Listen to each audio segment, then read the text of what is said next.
നമസ്കാരം. പുതിയൊരു അധ്യായത്തിലേക്ക് എല്ലാവർക്കും സ്വാഗതം. വൃശ്ചിക മാസത്തിലെ ഏറ്റവും വിശേഷപ്പെട്ട ഏറ്റവും ശക്തിയാർന്ന സന്ധ്യയാണ് വൃശ്ചിക മാസത്തിലെ കാർത്തിക സന്ധ്യ എന്ന് പറയുന്നത്. വൃശ്ചികത്തിലെ കാർത്തിക എന്ന് പറഞ്ഞാൽ അത് തൃക്കാർത്തികയാണ്. ഞാൻ ഉൾപ്പെടെയുള്ള ലോകമെമ്പാടുമുള്ള മഹാലക്ഷ്മി ഉപാസകരെ സംബന്ധിച്ചിടത്തോളം ഏറ്റവും വിശേഷപ്പെട്ട ഏറ്റവും ശക്തിയാർന്ന ദിവസമാണ് തൃക്കാർത്തിക ദിവസം. കാരണം ആദിപരാശക്തിയുടെ പിറന്നാൾ ദിവസമാണ് തൃക്കാർത്തിക എന്ന് പറയുന്നത്. പാലാഴി മദനം നടന്നപ്പോൾ ലക്ഷ്മീദേവി പിറവി കൊണ്ട ദിവസവും തൃക്കാർത്തിക ദിവസമാണെന്നാണ് ഐതിഹ്യങ്ങൾ പറയുന്നത്. ഒന്ന് ആലോചിച്ചു നോക്കിക്കേ, സാക്ഷാൽ ആദിപരാശക്തിയുടെ പിറന്നാൾ ദിവസം, അമ്മ മഹാമായ മഹാലക്ഷ്മിയുടെ പിറന്നാൾ ദിവസം, ആ ദിവസമാണ് തൃക്കാർത്തികയായി നാം ആഘോഷിക്കുന്നത്. ഈ വർഷത്തെ തൃക്കാർത്തിക വരുന്നത് നാളെ കഴിഞ്ഞ് മറ്റന്നാൾ, കൃത്യമായിട്ട് പറഞ്ഞാൽ ഡിസംബർ 4-ാം തീയതി വ്യാഴാഴ്ചയാണ്. അപ്പോൾ വ്യാഴാഴ്ചയും തൃക്കാർത്തികയും കൂടെ ചേർന്ന് വരുമ്പോൾ ഫലം ഇരട്ടിയാകുമെന്നാണ് പറയുന്നത്. കൂടാതെ ഒരുപാട് ഐതിഹ്യങ്ങൾ ഈ തൃക്കാർത്തികയായിട്ട് ബന്ധപ്പെട്ട് നാം കേൾക്കാറുണ്ട്. ശിവപാർവതി പുത്രനായ സുബ്രഹ്മണ്യനെ പരിചരിക്കാനായി കൃതികാ ദേവതമാർ കാർത്തികേയന്റെ സംരക്ഷണത്തിനായി കൃതികാദേവതമാർ അവതാരം കൈക്കൊണ്ട ദിവസവും തൃക്കാർത്തിക ദിവസമാണെന്നാണ് പറയുന്നത്. കൂടാതെ തുളസീദേവി, സാക്ഷാൽ മഹാലക്ഷ്മി തുളസീദേവിയായി അവതാരം കൈക്കൊണ്ട ദിവസവും തൃക്കാർത്തിക ദിവസമാണെന്നാണ് ഐതിഹ്യം. ഇത്രയധികം പ്രത്യേകതകളുള്ള തൃക്കാർത്തിക ദിവസം വീട്ടിൽ നിലവിളക്ക് തെളിയിക്കുന്നതിന് മുമ്പ് എൻ്റെ എല്ലാ പ്രേക്ഷകരും ഞാൻ ഈ പറയുന്ന 2-3 കാര്യങ്ങൾ വീട്ടിലൊന്ന് ചെയ്യണം. കാരണം മഹാലക്ഷ്മി ദേവി നമ്മളുടെ വീട്ടിലേക്ക് കടന്നു വരുന്ന ദിവസമാണ് അന്നത്തെ ദിവസം. വീട്ടിലോ വിളക്ക് വെക്കുന്നിടത്തോ നമ്മുടെ അടുക്കളയിലോ ഒക്കെ ഞാൻ ഈ പറയുന്ന മൂദേവി സാന്നിധ്യമുണ്ട് എന്നുണ്ടെങ്കിൽ ഭഗവതി പടിയിറങ്ങി പോകുമെന്നാണ് വിശ്വാസം. അതുകൊണ്ട് എൻ്റെ എല്ലാ പ്രേക്ഷകരും ഈ പറയുന്ന വസ്തുക്കൾ എന്തെങ്കിലും നിങ്ങളുടെ വീട്ടിലിരിപ്പുണ്ടെങ്കിൽ ഇന്നും നാളെയും ഒക്കെ ആയിട്ട് തൃക്കാർത്തിക സന്ധ്യയ്ക്ക് മുമ്പായിട്ട് വീട്ടിൽ നിന്ന് ഒഴിവാക്കുക, വീട് വൃത്തിയാക്കുക എന്നുള്ളതാണ് ഞാൻ പറഞ്ഞ കാര്യം. അപ്പോൾ എന്തൊക്കെയാണ് വീട്ടിൽ നിന്ന് പുറത്താക്കേണ്ടത് അല്ലെങ്കിൽ കളയേണ്ടത് എന്നുള്ളതാണ് ഇന്ന് ഞാൻ ആദ്യം തന്നെ എല്ലാവരോടും പറയാൻ പോകുന്നത്. ഇന്നോ നാളെയോ ആയിട്ട് അല്ലെങ്കിൽ തൃക്കാർത്തിക സന്ധ്യയ്ക്ക് മുമ്പായിട്ട് നിങ്ങളുടെ വീടും പരിസരവും അടിച്ചുവാരി നിർബന്ധമായും മഞ്ഞൾ വെള്ളം വീട്ടിലും പരിസരത്തിലും തളിക്കണം കേട്ടോ. വീട്ടിനകത്ത് മാത്രമല്ല, നിങ്ങളുടെ പറമ്പിലും മുറ്റത്തുമൊക്കെ ഒരു പാത്രം നിറയെ മഞ്ഞൾ കലക്കി കുറച്ച് മഞ്ഞൾ എടുത്ത് ഒരു പാത്രം വെള്ളത്തിലിട്ട് ആ വെള്ളത്തിൽ നല്ലവണ്ണം കലക്കി ആ മഞ്ഞൾ വെള്ളം ഒരു മാവിലെയോ അല്ലെങ്കിൽ നിങ്ങളുടെ കൈ കൊണ്ടോ ആയാലും മതി, മാവില കൊണ്ട് തളിക്കാൻ പറ്റുമെങ്കിൽ അതാണ് കൂടുതൽ നല്ലത്. അതുകൊണ്ട് ആ വീടിന് ചുറ്റും തളിക്കുക. എന്തു തരത്തിലുള്ള മൂദേവി വീട്ടിലുണ്ട് എന്നുണ്ടെങ്കിലും ആ മൂദേവി പൂർണ്ണമായും ഒഴിവാകുകയും നിങ്ങളുടെ പൂജാമുറിയിലും അടുക്കളയിലും നിങ്ങളുടെ കിടക്കുന്ന മുറിയിലും നിങ്ങളുടെ വീടിന്റെ പരിസരത്തും ഒക്കെ നിങ്ങളുടെ മേലും തളിച്ചാലും ചെറുതായിട്ടൊന്ന് തളിച്ചു കൊടുക്കുക. വേണമെങ്കിൽ അങ്ങ് തുടച്ചെടുത്താലും കുഴപ്പമില്ല. അത്തരത്തിൽ മഞ്ഞൾ വെള്ളം നിർബന്ധമായും തളിച്ചിരിക്കണം. ഇതെല്ലാം മൂദേവിയെ പുറത്താക്കുന്നതിനും മഹാലക്ഷ്മി വരുമ്പോൾ നിങ്ങളുടെ വീടിനെ ഒരുങ്ങി നിൽക്കുന്നതിനും സഹായകമാകും. ഭഗവതിയെ വരവേൽക്കാൻ നിങ്ങൾ ഇങ്ങനെ ഇരു കൈകളും കൂപ്പി ഭഗവതിയെ സ്വീകരിക്കുന്നതിന് തുല്യമായിട്ട് വീട് ഒരുക്കി വെക്കുക എന്നുള്ളതാണ് ആദ്യത്തെ പ്രധാനപ്പെട്ട കാര്യം. അപ്പോൾ എല്ലാവരും ഇത്തരത്തിൽ മഞ്ഞൾ വെള്ളം തളിക്കുക എന്നുള്ളതാണ് ആദ്യമായി പറയാനുള്ളത്. തൃക്കാർത്തികയ്ക്ക് മുമ്പ് ചെയ്യേണ്ടത് രണ്ടാമത്തെ കാര്യം എന്ന് പറയുന്നത്, നിങ്ങളുടെ വീട്ടിലെ പൂജാമുറിയിൽ ഏതെങ്കിലും കാരണവശാൽ പഴയ ഇലകളോ പൂക്കളോ പ്രസാദത്തിന്റെ അവശിഷ്ടങ്ങളോ 1-2 മാസം മുമ്പ് ദിവസം മുമ്പ് ഒക്കെ കഴിപ്പിച്ച പ്രസാദത്തിന്റെ എന്തെങ്കിലും ഭാഗങ്ങളോ ഒക്കെ ഇരിപ്പുണ്ട് എന്നുണ്ടെങ്കിൽ അതൊക്കെ പൂർണ്ണമായിട്ടും നീക്കം ചെയ്ത് പൂജാമുറി നല്ല വൃത്തിയായിട്ട് നിങ്ങൾ വിളക്ക് കൊളുത്തുന്ന ഇടം നല്ല ഐശ്വര്യമായിട്ട് ഇരിക്കണം.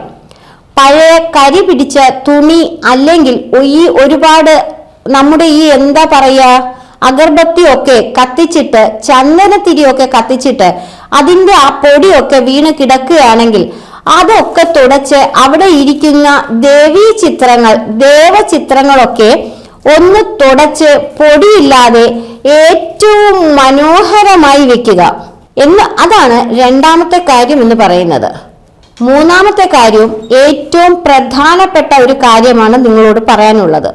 നിങ്ങളുടെ വീട്ടിൽ പഴയ ചൂല് ഒരുപാട് ഇരിപ്പുണ്ട് എന്നുണ്ടെങ്കിൽ, ഉപയോഗശൂന്യമായിട്ടുള്ള ചൂലൊക്കെ ഇരിപ്പുണ്ട് എന്നുണ്ടെങ്കിൽ എത്രയും വേഗം ഈ കാർത്തിക സന്ധ്യയ്ക്ക് മുമ്പ് അത് എടുത്ത് കത്തിച്ചു കളയുക എന്നുള്ളതാണ്. തൃക്കാർത്തിക സന്ധ്യയ്ക്ക് മുമ്പ് വീട്ടിൽ ഉപയോഗശൂന്യമായിട്ടുള്ള ചൂലൊക്കെ കൂട്ടിവെക്കുന്നത് ദോഷമാണ്.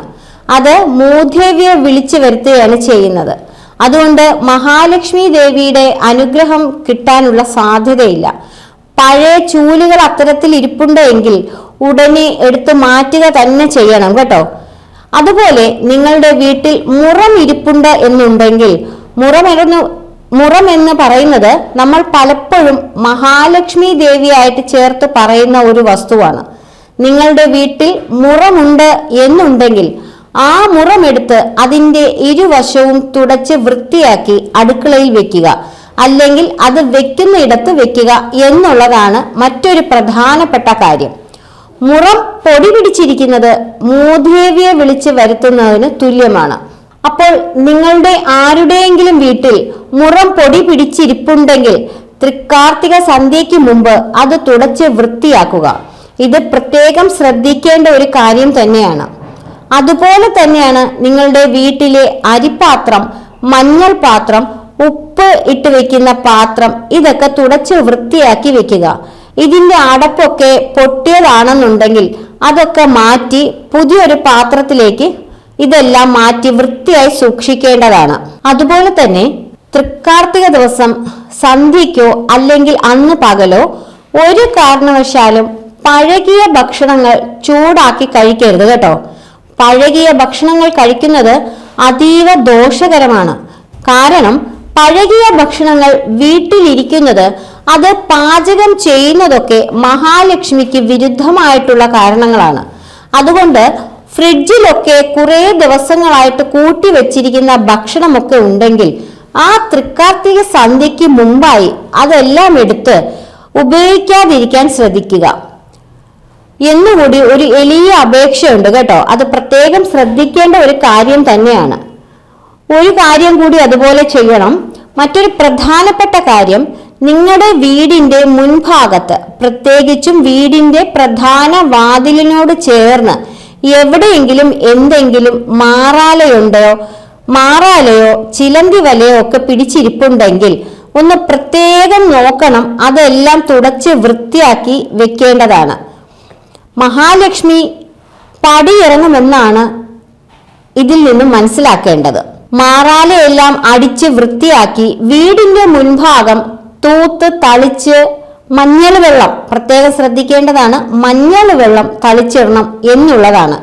അങ്ങനെയുണ്ടെങ്കിലേ മഹാലക്ഷ്മി കടന്നു വരികയുള്ളൂ എന്നുള്ളതും പ്രത്യേകം ഓർമ്മ വേണം. നിങ്ങളുടെ വീട്ടിലെ അലമാര, പേഴ്സ്, പണപ്പെട്ടി, ലോക്കർ, ഈ വീടിന്റെ ധനം സൂക്ഷിക്കുന്ന ഇടം, അവിടെ ഒന്ന് മഞ്ഞൾ തളിച്ച് തുടച്ച് വൃത്തിയാക്കി പൊടിയൊന്നുമില്ല, മാറാലയൊന്നുമില്ല എന്ന് ഉറപ്പ് വരുത്തുകയും ചെയ്യണം. പണമൊക്കെ സൂക്ഷിക്കുന്ന സ്ഥലങ്ങളിൽ പഴയ പേപ്പറുകളോ കീറിയ പേപ്പറുകളോ ഒക്കെ എന്തെങ്കിലുമൊക്കെ കൂട്ടിയിട്ടിട്ടുണ്ടെങ്കിൽ അതൊക്കെ എടുത്തു മാറ്റണം കേട്ടോ. ധനം ഇരിക്കുന്ന സ്ഥാനം എന്ന് പറയുന്നത് മഹാലക്ഷ്മി വന്നിരിക്കുന്ന സ്ഥാനമാണ്. അപ്പോ ആ ഒരു സ്ഥാനം ഏറ്റവും ഐശ്വര്യമായിട്ട് തന്നെ വെക്കണം എന്നുള്ളതാണ്. അപ്പോൾ ആ ഒരു കാര്യം കൂടി എല്ലാവരും ശ്രദ്ധിക്കണം. ഇത്രയും കാര്യങ്ങളാണ് ഈ തൃക്കാർത്തികയ്ക്ക് മുമ്പ് വീട്ടിൽ ചെയ്യേണ്ടത്. അത് ചെയ്യൂ, അതിൻ്റെതായ ഉയർച്ച നിങ്ങൾക്ക് ലഭിക്കുന്നതുമായിരിക്കും. കൂടാതെ ഏകാദശി വ്രതം പോലെ തൃക്കാർത്തിക വ്രതം എടുക്കേണ്ടവർക്ക് വ്രതം എടുക്കാം. തൃക്കാർത്തിക വ്രതം എടുത്ത് പ്രാർത്ഥിച്ചു കഴിഞ്ഞാൽ സർവ ധന ധാന്യ സൗഭാഗ്യം വന്നു ചേരുമെന്നാണ് പ്രമാണം. നമ്മുടെ ജീവിതത്തിലെ സകല ദോഷങ്ങളും ദുരിതങ്ങളും തീർന്ന് ജീവിതത്തിൽ സാമ്പത്തിക ഉയർച്ചയ്ക്കും ജീവിത ഭദ്രതയ്ക്കും ഏറ്റവും ഉചിതമാണ് തൃക്കാർത്തിക വ്രതം എടുക്കുന്നത്. അപ്പോൾ വ്രതമൊക്കെ എടുക്കുന്നവർ നാളെ വൈകുന്നേരം, അതായത് വ്യാഴാഴ്ച വൈകുന്നേരം തന്നെ സങ്കല്പമെടുത്ത് വ്രതത്തിലേക്ക് പ്രവേശിക്കുക. അമ്പലത്തിലൊക്കെ പോയി പ്രാർത്ഥിക്കുക. ഒരു ദിവസം മുഴുവൻ തൃക്കാർത്തിക ദിവസം വ്യാഴാഴ്ച മുതൽ ഉപവാസം, അതായത് ഒരു നേരം എടുത്തുകൊണ്ട് വ്രതം കൈക്കൊള്ളുക. ക്ഷേത്രത്തിൽ പോയി പ്രാർത്ഥിക്കുക. ഭഗവതി നാമങ്ങൾ, ലക്ഷ്മി നാമങ്ങൾ എന്നിവ ചൊല്ലുക. അത് ഏറ്റവും ഐശ്വര്യമായിരിക്കും. പിറ്റേ ദിവസം രാവിലെ വ്രതം മുറിക്കാവുന്നതാണ്. അമ്മമാര് മക്കൾക്ക് വേണ്ടി തൃക്കാർത്തിക വ്രതം എടുക്കുവാൻ പറ്റുമെങ്കിൽ ഏറ്റവും ഐശ്വര്യമാണ്. മക്കൾക്ക് ജീവിതത്തിൽ ഉയർച്ച കിട്ടണമെന്ന് ആഗ്രഹിക്കുന്ന അമ്മമാര് മക്കളുടെ പേരും നാളും മനസ്സിൽ സങ്കല്പിച്ചുകൊണ്ട് മക്കൾക്ക് വേണ്ടിയിട്ട് വ്രതം കൈക്കൊള്ളുമെന്ന് മനസ്സിൽ നേർന്നുകൊണ്ട് വ്രതമെടുക്കുക. അതിൻ്റെ പൂർണ്ണ ഫലം കിട്ടുമെന്നാണ് പറയപ്പെടുന്നത്. അപ്പോൾ ആ ഒരു കാര്യവും നിങ്ങൾക്ക് ചെയ്തു നോക്കാവുന്നതാണ്. ഇത്രയും കാര്യങ്ങളാണ് ഞാൻ ഇന്നിവിടെ പറയാൻ ആഗ്രഹിക്കുന്നത്. കൂടുതൽ പുതിയ അറിവുകളുമായി അടുത്ത ഒരു അധ്യായത്തിൽ നമുക്ക് കാണാം. എല്ലാവരെയും മഹാലക്ഷ്മി ദേവി അനുഗ്രഹിക്കട്ടെ എന്ന് പ്രാർത്ഥിച്ചുകൊണ്ട് നന്ദി, നമസ്കാരം.